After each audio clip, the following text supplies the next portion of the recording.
Hello everyone, welcome again to JP online classes.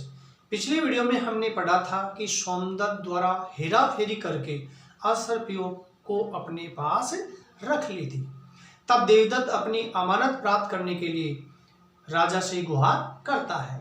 राजा ने सोमदत्त और देवदत्त को घड़े और आम के पत्तों के सहित अपने दरबार में आने का आदेश देता है।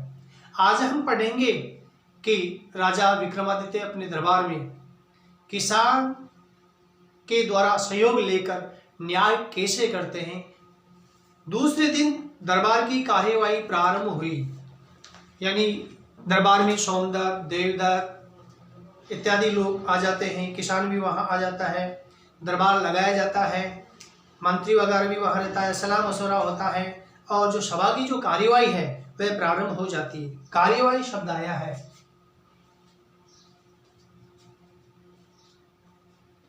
कार्यवाही, सभा आदि में हुआ काम।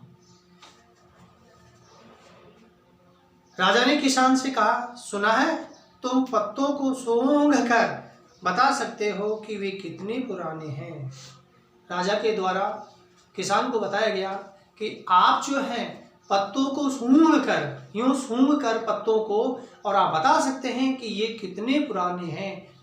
अब तुम इन पत्तों को सूंघ कर बताओ कि ये कितने पुराने। उसके बाद आदेश दिया गया कि हे किसान, आपके पास ये, इनके पास भी जो पत्ते हैं घड़े के ऊपर रखे हुए पत्ते हैं, आप इनको सूंघ कर बतलाइए कि ये कितने पुराने हैं।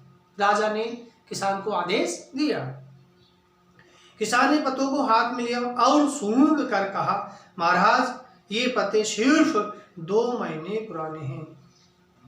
सोमदत्त के पास और जो देवदत्त थे उनके पास में जो घड़ा था, घड़े के ऊपर जो पत्ते रखे हुए थे, उन पत्तों को जैसे ही किसान के द्वारा उठाया गया और उठाकर उसने पत्तों को अपनी नाक के पास ले गया सूंघने के लिए, और सूंघ कर उसने बतला दिया, ऐसे सूंघ कर बतलाया कि हे महाराज ये पत्ते तो केवल 2 महीने ही पुराने हैं। ये बात किसान के द्वारा पत्तों को सूंघकर और राजा के सामने अपनी बात बतलाई।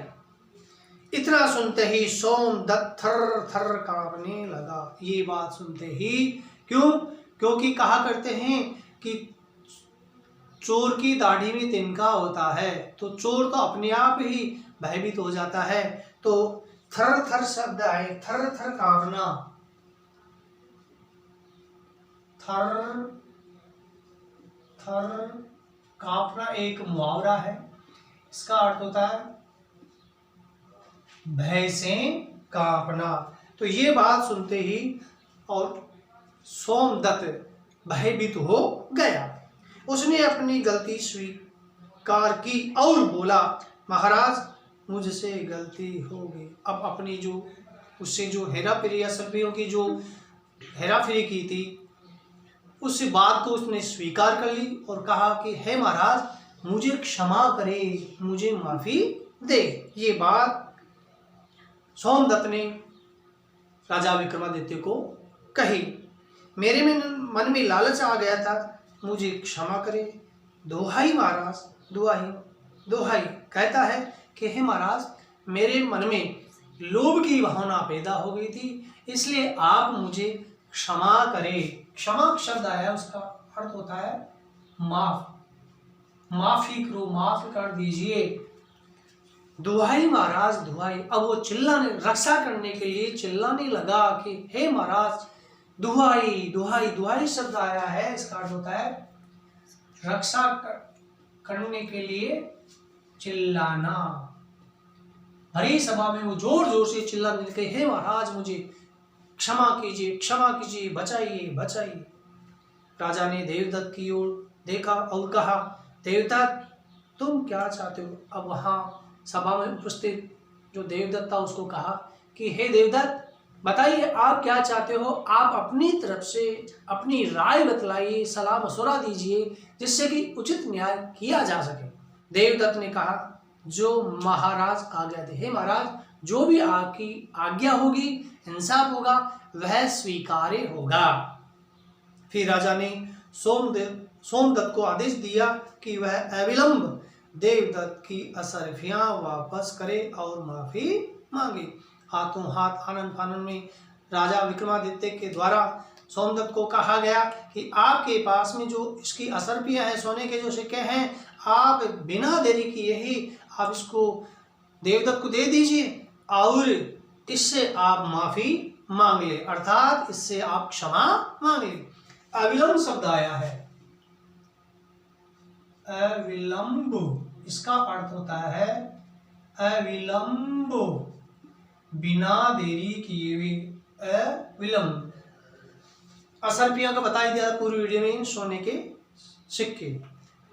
देवदत्त की पूरी असरफियां वापस करने का आश्वासन देते हुए क्षमा की गुहार लगाई। अब उसने कहा कि मैं देवदत्त की असरफियां जो है सोने के सिक्के है 1000 में वापस दे देता हूँ। यह दिलासा उसने राजा के समक्ष प्रस्तुत की। उसके पश्चात उसने और रक्षा करने के लिए गुहार लगे है, मुझे आप रक्षा दे दीजिए, ये वचन उसने दिया। आश्वासन शब्द आया है, आश्वासन, इसका अर्थ होता है तसल्ली या दिलासा देना। हे महाराज, मुझे माफी दीजिए। सोमदत्त ने देवदत्त को सारी असरफियां वापस कर दी और फिर से कोई हेरा फेरी न करने की कसम खाई। हाथों हाथ देवदत्त को सोमदत्त ने उसकी असरफियां वापस लौटा दी और कहा कि मैं जिंदगी में भी कभी भी इस प्रकार की हेरा फेरी या इधर उधर किसी की अमानत मैं कभी भी नहीं करूंगा। इस प्रकार की बात सोमदत्त ने राजा को बतला दी। किसान का न्याय जो कहानी है, यह हमें यह शिक्षा देती है कि अन्याय होने पर हमें हार मानकर नहीं बैठना चाहिए, बल्कि उसके लिए हमें निरंतर प्रयास करना चाहिए। साथ ही यह भी बताती है कि एक राजा को अपनी प्रजा के ज्ञान का लाभ उठाना चाहिए। राजा को यह सोचना चाहिए कि हमारी प्रजा में भी विवेक वाले, समझ वाले व्यक्ति होते हैं, उनका भी हमें लाभ उठाना चाहिए। इस कहानी में राजा को सही न्याय का रास्ता एक किसान ही देता है, अतः किसी को छोटा भी नहीं समझना चाहिए। हर व्यक्ति में समझ, ज्ञान, बुद्धि होती है।